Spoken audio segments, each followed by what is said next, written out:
Thank you so much for joining us here on An Hour to Give. It's my pleasure this week to feature the Ottawa Hospital. In particular, we're going to focus on cancer care and cancer research. And it is an honor to welcome Dr. Rebecca Auer to the show. Hello, Doctor. Hi, how are you? Good. I have to say, your titles, there's a lot of them. Surgical oncologist, senior scientist, and director of cancer research at the Ottawa Hospital. I have to just start off and say, how has it been for you, Doctor, during this challenging time? Yeah, I would say it's kind of been a wild ride, which probably most people would say the same. It probably resonates with everyone. It's certainly been a challenge at work and, of course, a challenge at home with kids and that, and a challenge mentally and emotionally, all of that. Mm-hmm, for sure. And, your role at the Ottawa Hospital, it's remarkable to me. You sort of wear all those hats, if you will. Walk us through the distinction of your different roles. Yeah, it's kind of a privilege to have so many different roles at the hospital. I get, as a surgical oncologist, I get to look after cancer patients who are undergoing surgery, making decisions about, doing surgery and then looking after them through the surgical procedure and afterwards. And I'm a general surgeon by training as well, so I take call as a general surgeon and do what we call the bread and butter of general surgery, take out appendixes and gallbladders and fix hernias and that sort of stuff as well.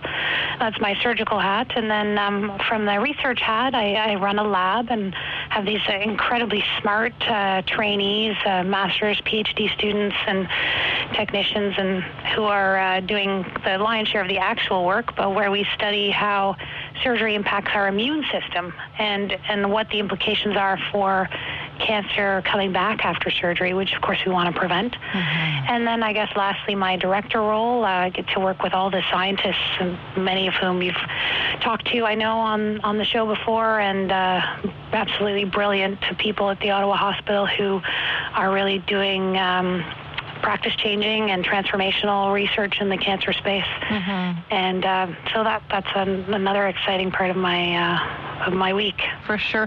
And I often think, I'll drive by, the civic campus or the general campus, and, it sort of dawns on me. We have a world-class institution at the Ottawa Hospital. We have world-class talent at the Ottawa Hospital. And I think sometimes we forget that. We're sort of blessed to have,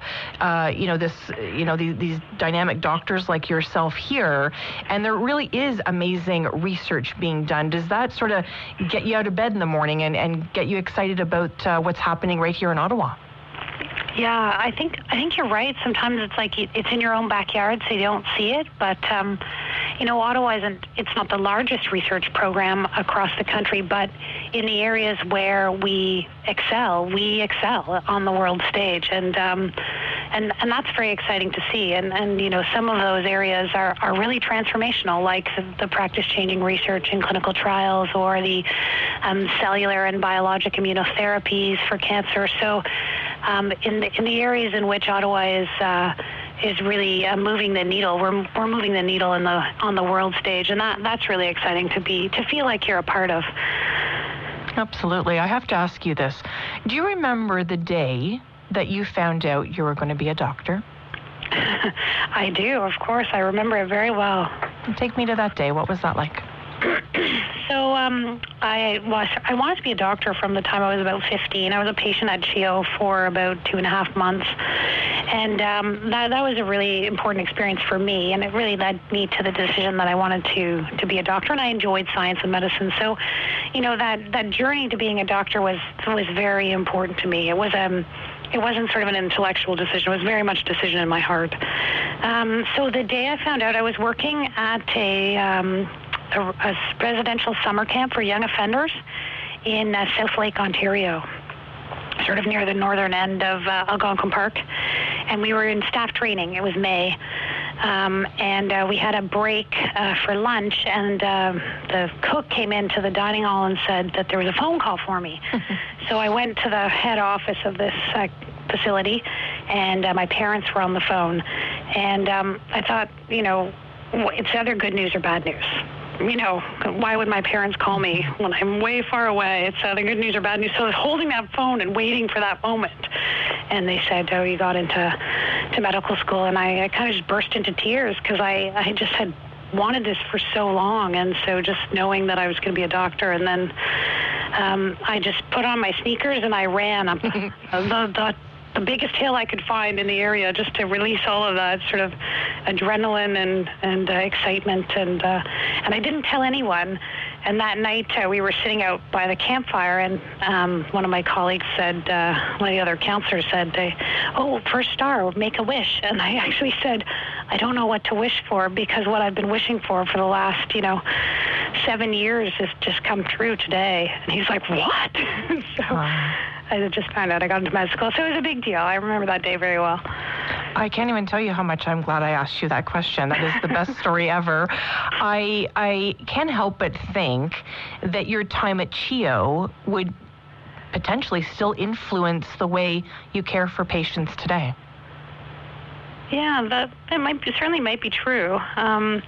I had, what I really remember, because I was 15, and of course when you're 15, things at school are, they are what they are, and there's a lot of drama and a lot of things that don't matter, and you get caught up in them. And I think when I was there, because I was there for a while, I had to go to school there, and my roommate had been there for 4 years. She unfortunately had anorexia, which she really, I got the impression she didn't have a good family to go home to anyway, and CHEO was her home, her family, and we became pretty good friends, and made friends with a bunch of other kids who all were sort of the long-term, patients, recalcitrant epilepsy, so couldn't go home because of all the seizing, and we just kind of became this little motley crew of, kids or teenagers that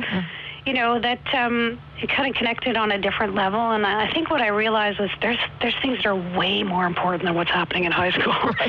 And I need to focus on what those things are. And I did kind of feel like medicine for me was, just focusing on what really matters in life. And I do get to do that an awful lot. And how do you make the decision that oncology is where you want to go? You want to put all that passion into cancer care and cancer research? Yeah, that was definitely a much later decision for me. In fact, I think initially I wasn't that interested in cancer. I loved general surgery. I was a bit of an adrenaline rush because general surgeons have a pretty busy job, and there's a lot of sort of life and death decisions they do the trauma and the acute surgery, and so I really liked that. But then I wanted to do research. I was very interested in molecular biology, and I'd never really studied that in my undergrad. And I could not find anybody who wanted a surgical resident to join their lab, which in hindsight I completely understand. But at the time I was like, why won't anyone take me? I'm like a volunteer, and I was very lucky that John Bell, who many of you, of course you know, and yes, any of the listeners would know, as an Ottawa legend and international leader in oncolytic virus or cancer-killing viruses in the research space. So he took me on for a 1-month trial run in his lab, and I thought the conversations that they were having and the passion that the researchers had was so infectious that I said, I want to take a year off and do my master's, which is what I ended up doing in his lab. And I think that, so it was almost the science that I fell in love with, and then when I realized what it was like to look after cancer patients, it really it was definitely fit with what I wanted in my career and my personality. Absolutely, and we're so blessed to have you. And, I've had the opportunity to speak to you many times, and I think I'm always left inspired. And how you speak about the surgeries that you've done and the lives that you've impacted, I think always has stayed with me. Is there a story? We've got a couple of minutes. So is there a story you'd like to share with us today? So many stories. I've been really lucky in some ways that when I came to the Ottawa Hospital, I took over a senior surgeon's cancer practice, Dr. Hurley Stern, who went to be the CEO at the Jewish General, and so when he left, I took over his practice, and I also took over his administrative assistant, who actually just retired this month after 30 years at the Ottawa Hospital looking after cancer patients. And I have to say, I mean, it's not a patient story, it's a story about her. And everyone who works here would kind of know her. Her name is Nancy Phillip, and she's just one of these personalities that really touches everyone. And through her and our kind of relationships that we've been able to create with our cancer patients, I feel like we've really it's been such a wonderful sort of decade with her, learning about the patients and sort of developing the relationships that we've been able to develop. So I have patients who come back, even though their loved ones are gone, just to connect with us, sometimes years later, or to check in. Patients who email on Christmas Day and say, like, just want to say I'm thinking about you today. And I can't tell you how much that means to me, just to think, oh my gosh, somebody is thinking about me today, and I'm just doing my job.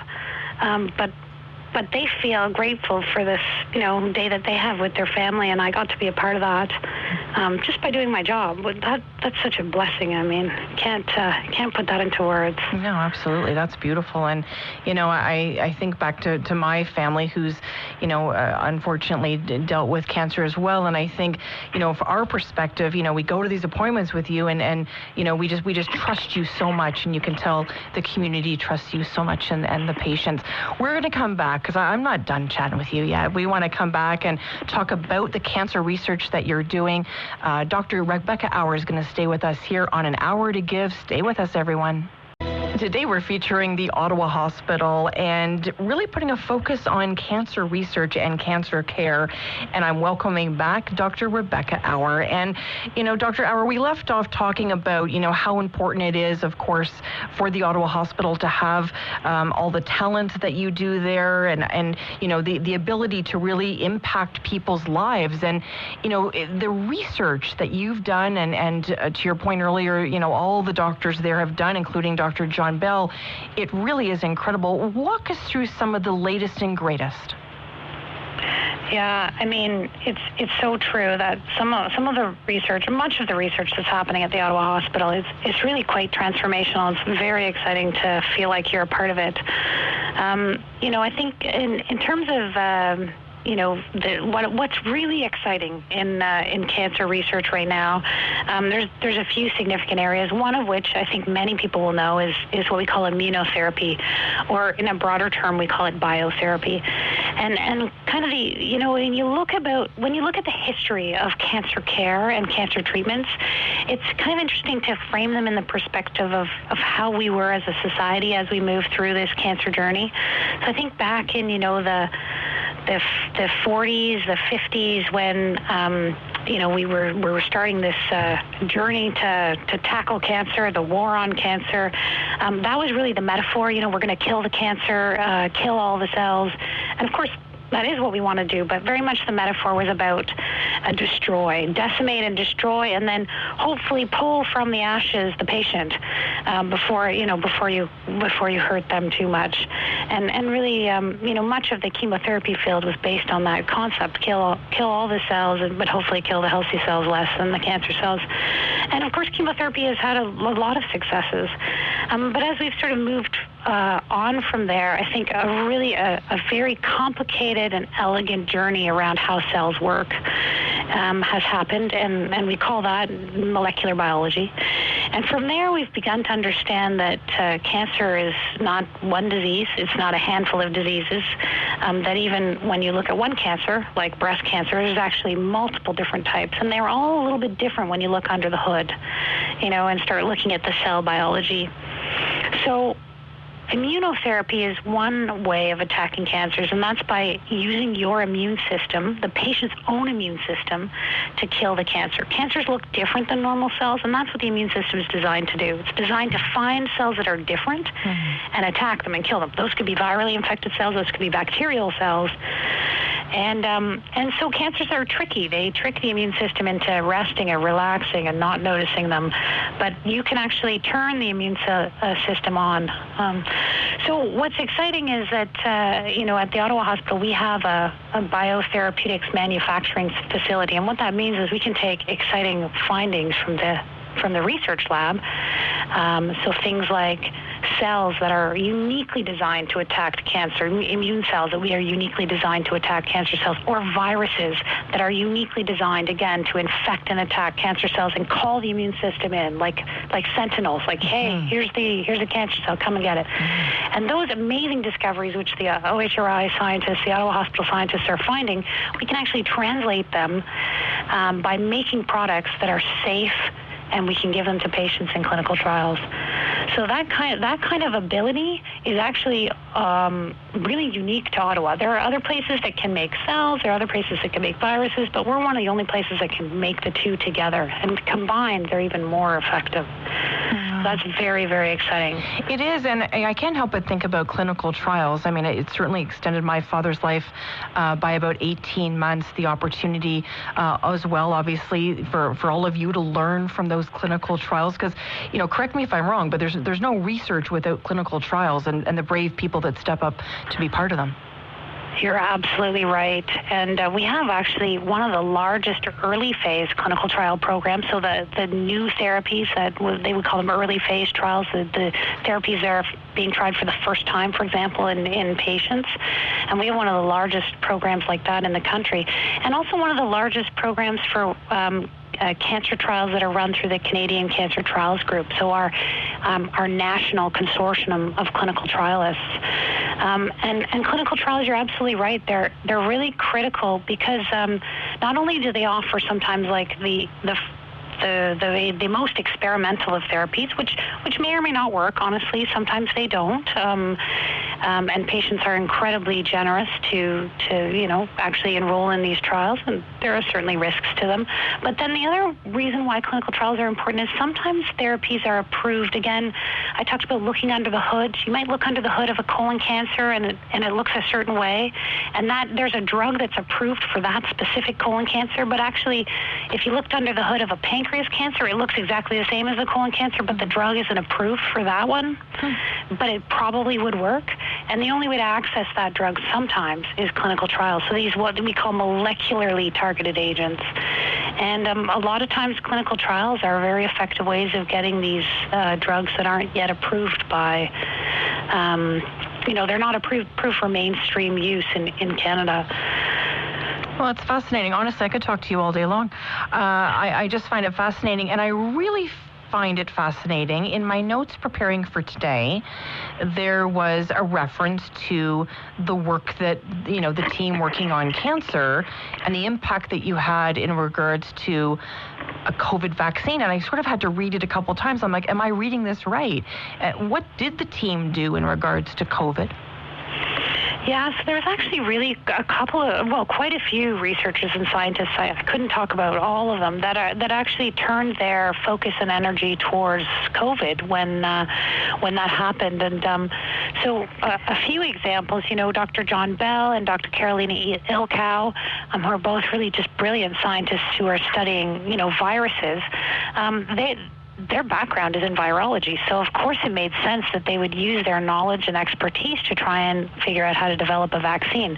And in fact, I remember Dr. Bell saying this to me right at the beginning of the pandemic, it's hard to make a vaccine against cancer, right? Because cancer cells are actually, they're different, but they're similar enough to our own body that we have to be very careful about making a vaccine. But COVID is completely different. So, we should be able to make a highly effective vaccine, and they use their expertise in that area to design a novel vaccine that has a different spectrum, a different ability to call the immune system. So obviously the Pfizer vaccine is highly effective, but not for everyone, and not obviously in all cases, as we see the mutations of the virus, the vaccine becomes less effective. So it's very interesting because, when you design a virus or a vaccine, that looks at all aspects of the virus, you can actually avoid in some ways these new mutants. So is one very interesting area, and then the other area was Dr. Diallo, who runs a screening facility to look for agents that can attack cancers in various different ways, and he used that sort of methodology to be able to screen for drugs that could prevent the COVID virus from binding to the lung cells, and found all sorts of very interesting possible therapeutics. And so there's sort of different ways in which people approach them. I ran a national clinical trial looking at ways to stimulate the immune system for cancer patients to protect them before we had a vaccine. Other, individuals were working on various different clinical trials. So the infectious disease doctors had multitude of different clinical trials, both in the ICU and in the infected population. So really, people really turned their energy and efforts and their expertise to the problem. And there was a real sense of urgency. What I would love to see is that the world had the same urgency around figuring out cancer after the pandemic is kind of settled. And how far have we come? What have you seen in your career, and when you think towards the future, is it hopeful? Yeah, absolutely. And I think that, again, I talked about the long journey that we had to take to really understand cell biology, to look under the hood, to understand how these cells are working. And I think, just to put it in perspective, when we sequenced the first human genome, so the DNA of the human genome, it took 13 years to do the first sequencing and $2.7 billion. And now we can sequence somebody's human genome in 24 or 48 hours, and it costs about $1,000.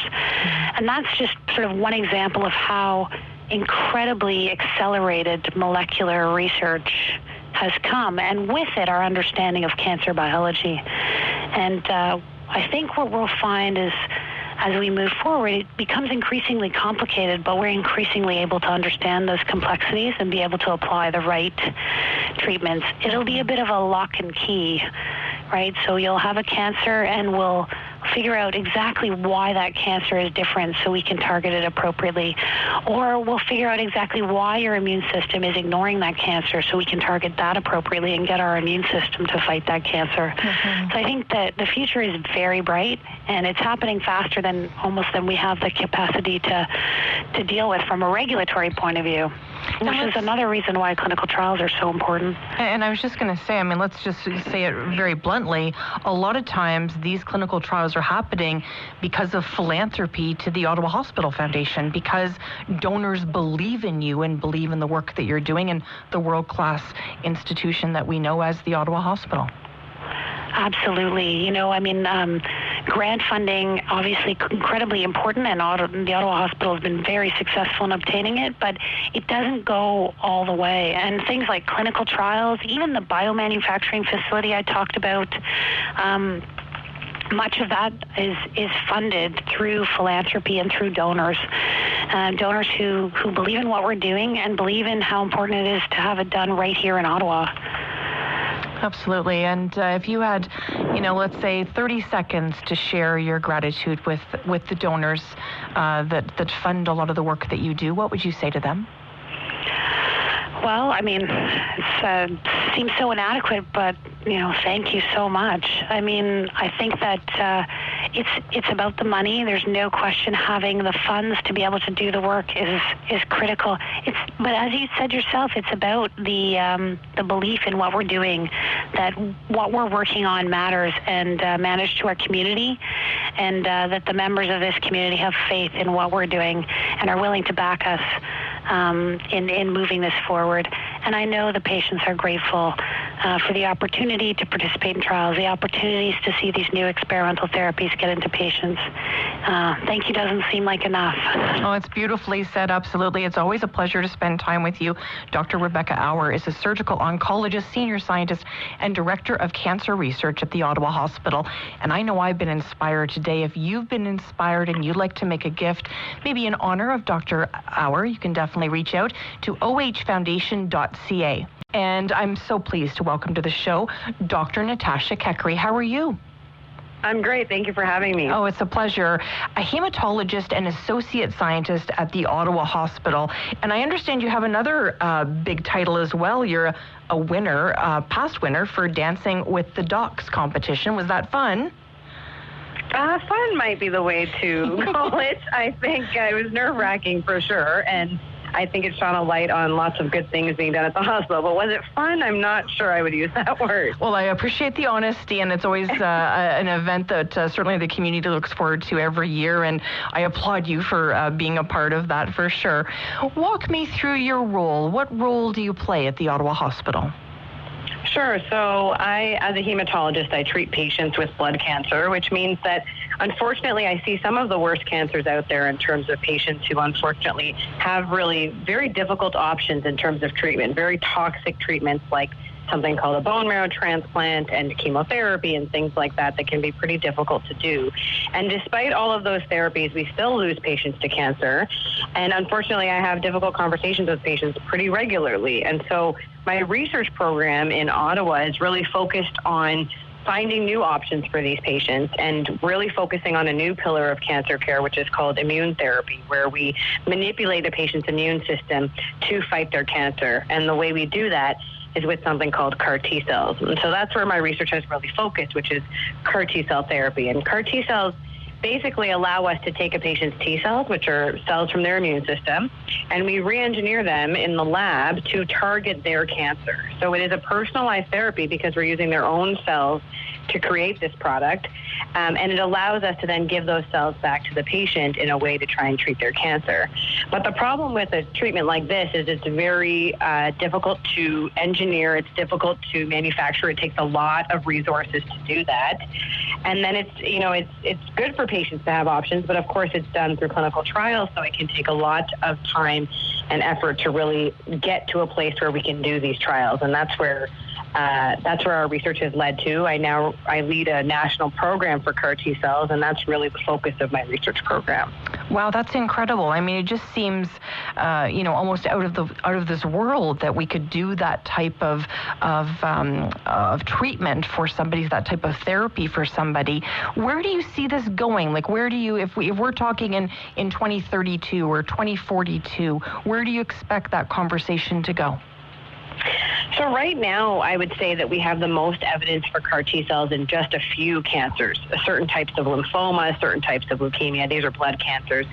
But slowly we're starting to see that these CAR-T cells, it's a technology that we could probably use for all kinds of diseases. So all different types of cancers, for example, but also maybe for other diseases if we could figure out how to use this technology to target specific markers, for example, that might be associated with other types of diseases. So I think in a few decades, we're going to see CAR-T cells for many types of cancer and maybe even for other types of disease, such as autoimmune diseases, things where we can really try and target and manipulate a patient's immune system against their disease. So I see this evolving quite a bit very quickly over the next few decades. I can't help but think, doctor, that, a lot of the treatments and the therapies for cancer have been so draining on people. I've certainly seen loved ones go through it. Is CAR-T therapy as draining, or how does it compare? It's a great question, and the answer is probably yes and no. So I would say that CAR-T cells are still a difficult treatment. They do manipulate the immune system, so they can make a patient feel very unwell and make them feel like they have the flu, or even worse, something called neurotoxicity, where they get confused or they're quite out of it after therapy. So that's the bad news about it. But the good news is with CAR-T cells, these side effects or these bad things that we worry about are very short-lived. And so the difference between that and something like a stem cell transplant, for example, is that, often these other treatments can really lead to long-term side effects, long-term complications. But with CAR-T cells, we're not seeing as much of that in the long term. So we are in the short term, in the first few weeks after CAR-T cells, we definitely see toxicity and side effects. But in the long term, it is, for the most part, when patients are well and hopefully cured of their cancer, we see them returning to normal life. Oh, that's amazing. I just feel so hopeful. I mean, I think that's probably, some of the best news I've heard regarding cancer treatments in a long time. Yeah, it's a great time to work in this field because I think in my career, I'm going to see great changes and great strides in how we manage these patients and how we improve their life in the long run, and that's the most exciting part of this kind of work. And when you're doing this research, is there someone you have in mind? Is there either someone from your own life or someone that you've met along the way that you sort of sometimes, put that face to the work you're doing? Yeah, I mean, I've had patients who have actually been in the media. So, for example, Julia Wag was this wonderful woman who had a really bad leukemia, and unfortunately she succumbed to her disease, and her and her partner were very open about the fact that this was a very difficult cancer to treat and hoped for better options for people in the future, even though Julia was losing her battle with cancer. I remember her all the time because I'm still in touch with Julia's partner from that time, and I'm still in touch with, what could have been her life if we had found therapies for her. Now that we're discovering if they were here even just a few years ago, they could have potentially benefited someone like Julia. So I have many stories like that of people like Julia who I've lost to cancer over time and who really drive someone like me to want to have more options for these patients. I mean, I am the one who meets their families, I meet their spouses, I meet their children, I learn about them because they spend their whole cancer journey with us. And they're the people who drive this kind of research forward for a person like me, because I know that if I can keep moving the needle just a little bit forward, then people like that might have a better chance of survival. Mm-hmm. It's funny, when we started our interview today, I had no idea that we would have so much in common and how much Julia Wag has really inspired me. I know her partner Holly very well, and her story was certainly a journey she was going through her journey when my father was going through his. And so Holly and I often connected sometimes at the hospital and spent some time together, and so I'm so glad you brought up Julia today, because her legacy definitely lives on. Yeah, and Julia is a great example. Julia and Holly, even now, Holly, I think, would advocate very strongly that we need to keep pushing for this research to keep moving forward so that someone like Julia, has a better chance in the future. It's amazing that, I tell that story because people know Julia, but I have like hundreds of examples like that, unfortunately, of people who I can remember who I wish we could have saved, and we just, we didn't have the technology yet for. Mm-hmm. And, we hear the term made in Canada, and we all sort of, sit up a little proud. It's great that it's been made in this country. Talk to me about the work you're doing that's, made in Canada, particularly around the clinical trials. Right. So CAR-T cells, because they're a cell therapy where we have to, manipulate cells, this is very different than a drug. And so it's very easy for a drug company to pick up, some new technology for a new pill and market that and bring it forward. It's very, very different for cellular therapy. And the reality is that we've had patients who could have benefited from CAR-T cell clinical trials that were done in other countries for the past decade, and our patients have really had very little to no access to those clinical trials. So the purpose behind creating domestic manufacturing, which is what we've done, create a made-in-Canada CAR-T cell product, isn't just for the pride of saying it's made in Canada, but really because we wanted our patients in Canada to get access to these new innovative therapies that they were really not getting to see until 10 years later, when these things came to the market and got approvals and finally came to Canadian patients. And I don't think we need that. Canada has great scientists and great research, and we don't need to wait for other countries to invent the next best thing and then bring it to our Canadian cancer patients. We should just invent it here and domestically manufacture it here and run our own trials here, and therefore treat and cure our own patients here in Canada. And that's the whole purpose behind our Made in Canada platform, is really to give Canadian cancer patients a chance to get to innovative clinical trials for cancer, which they have not in the past had great access to in other countries. Where does this passion come from? Probably just that the energy I get from my patients and from losing many of them and knowing that we need to do better. I think one thing, we've learned a lot through COVID and the past few years of a pandemic, and the idea to me of Canada being sustainable in something like manufacturing, I think everyone right now can understand the principle behind that, and that drives something like my research platform. I'm very, very fortunate in only the 6 years of working here to have actually been able to make the lives of cancer patients better and patients who have been treated on our clinical trial, and that is the most gratifying thing there is. And so for me to keep doing that and keep making patients better I know that Julia would be proud of what we've done, and I think that's what drives me.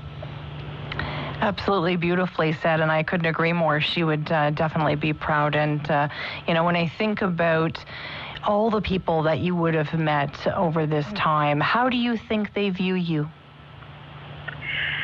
That's a hard question. I don't know. I think, some patients would say I'm very energetic, but they would say I'm also very blunt. I'm very, very honest with my patients about what I can and can't do for them. And I think my attitude towards that, being very blunt and honest and very energetic, is how I've been able to get things done, in a shorter period of time. And I think that I have some great colleagues here that you've probably heard of, like Dr. Atkins and Dr. Bell, and they constantly tell me I'm a thorn in their side. I'm constantly giving them a hard time, but they also know that it's because I want to see things get done. I don't want to just talk about it. So they know that that's kind of my mentality, and I think that's what people would say about me. I don't just talk. I try to walk the walk as well. So I think that's what got me to where I am now. Oh, you're inspiring me so much today. Dr. Auer as well inspired us today here on An Hour to Give. And, if you're inspired, I want you to visit ohfoundation.ca and whether it is in the name of one of these incredible doctors we're speaking to today, or maybe it's, in memory of a loved one that you've lost or someone really battling with cancer right now, definitely reach out to the Ottawa Hospital Foundation. They can definitely help you make a gift and one that's memorable for you. Dr. Kekre, we're going to come back because we're not done chatting. We've got lots to chat about. I want to talk particularly about a patient of yours by the name of Owen Snyder. We're here with Dr. Natasha Keckery from the Ottawa Hospital. Stay with us here on An Hour to Give. Welcome back to An Hour to Give, and it's my pleasure to have Dr. Natasha Keckery with me today, hematologist and associate scientist at the Ottawa Hospital. We left off talking about, some incredible work that you're doing, but I can't help but think the clinical trials, the research, as we said earlier with Dr. Auer, it takes dollars and it takes donor dollars. Yeah, this is so different from, like I was saying, drug trials and things like that. This is a whole infrastructure that needs to be in place to be able to domestically manufacture this for Canadian trials and Canadian patients. And we don't get research funding or support for that easily through, government and grant support for that kind of infrastructure build. And so it really, to me, it's so different in that it really completely relies on donor funding and philanthropy, because otherwise we could never build the infrastructure to do these trials. And that's really, I think, something people don't really sometimes understand, that we wouldn't have a biotherapeutics manufacturing facility here in Ottawa. We wouldn't have our method center for all the analyses we have to do for these trials if we didn't have donor funding. And so it's really that important for someone like me in the research that we're trying to do. Mm-hmm. And when you started, working at the Ottawa Hospital and you realized that, Ottawa is an incredibly generous city, did you really sort of understand, how important that would be for your career and for, your patients? I really didn't, because no one talks about it. We always say that as a researcher, I have to apply for grant money and try to get funding from all these granting agencies, but no one really tells you that if you do something that's outside of the box, which is what this is. This is about domestic manufacturing of trials. It's not just about the next cool science, which is part of it, but is not the whole story. I don't think I would have appreciated how much those donor dollars have already built, a lot of what I was doing before I was even doing it, right? It already built all the facilities and expertise that already exist at somewhere like the Ottawa Hospital so that someone like me could just feed right into that program to then build this clinical trial program. And without donor dollars, that foundation wouldn't have existed, let alone all that we've grown from more funding from donors. Yeah, such an important point. And, you know, I read a story recently regarding one of your patients, and, you know, this is someone that, you know, didn't get cancer once. They got it twice, and they got it 3 times. And, of course, I'm speaking about Owen Snyder. What an incredible man. First of all, he's someone that I know well, but he's also incredibly inspiring. Tell me his story. Yeah, so Owen was one of the early patients treated on our first clinical trial for CAR-T cells here in Ottawa. And Owen, you know, unfortunately, when these lymphomas or blood cancers, when they come back, they get even harder to cure and even harder to treat. And Owen was getting to a place where he had really run out of reasonable options. And he really knew that his time with this cancer was going to probably be the end of him at that time. And it was a very difficult conversation for him with his lymphoma doctor. But his lymphoma doctor came to us and asked if Owen would be the right fit for the trial, and he was, and really advocated that someone like Owen, who was strong enough to go through this and was willing to be part of research and understood what that means and the risks that come with being a part of a clinical trial, Owen was very much willing to go down that road. He was enthusiastic. He was very understanding of what that meant. And, you know, fortunately for Owen, he's done quite well. You know, he's well out more than 1.5 years at this point and still has no evidence of lymphoma at this point. And he's, you know, he himself asked us if he could tell his story because he really wanted people to know that he was very fortunate, I think, in being able to access the trial, but then also, you know, to have benefited from this CAR-T cell therapy for himself. So, and he's one of our biggest advocates right now, I would say, because he's really been such a successful story. That's amazing. You know, if you go back 50 or 60 years ago, what do you think the doctors of that time would think about, you know, CAR-T therapy and all the work that you're doing and the research you're doing? It's a good question. I think everyone who works in stem cell or bone marrow transplant, which is sort of my bread and butter field of medicine, would say that something like this was always viable. You know, the idea that we could manipulate the immune system further to attack a patient's cancer has always been in our minds. But I think a lot of doctors would not have known how that could possibly come to life. And I don't think anyone could have imagined the amount of success these therapies have had. So it's not that we're curing, you know, 1 or 2 patients out of 100. We're seeing, you know, 50 to 80 patients out of 100 who have responded to these new therapies. And so that's a huge win in this world of cancer. And in a landscape that had really no therapies, no new therapies for many, many decades until this immune therapy principle came up. So I think they would not have imagined that we would be in a setting where chemo and standard therapies would maybe fall out of favor eventually. And I think that's where we're going to get to with these therapies. I find we talk a lot about, you know, breast cancer and colon cancer. I mean, I think a lot of them are being talked about more and more. I don't know if we speak about blood cancer as much as we should. And, you know, I'm learning a lot from you today. What would you want us to know about blood cancer after this chat today? I think blood cancers are similar to things like breast and colon cancer in terms of the therapy options and chemotherapy and things like that. But I think what people don't understand is because it grows in the blood, it can grow very rapidly. And we're talking days sometimes when it comes to leukemia. And in addition to that, some of the therapies we offer, like a stem cell or bone marrow transplant, they're one and the same. We use those terms interchangeably. That type of transplant is it's a lifetime commitment to that therapy. You know, that once we do the transplant, you are for life a patient of ours who needs follow-up and needs constant care and that's very, very different than curing someone of breast cancer. Although those patients often have to worry about the cancer coming back, it's very different than where the therapy option really is a lifelong endeavor. And so that's what's so unique about hematology and the blood cancers that we treat. The therapies are quite unique, and this is no different. CAR-T cells are unique, but I do think CAR-T cells are going to provide hope and new options for patients, even with colon cancer and breast cancer and other types of solid tumors. Doctor, how do you take care of yourself? I mean, I hear a lot of pressure. I mean, I would assume that there would be pressure on researchers to make sure that you're using all the money wisely and that you're making discoveries and that you're impacting people's lives. How do you sort of balance life and your work at the Ottawa Hospital?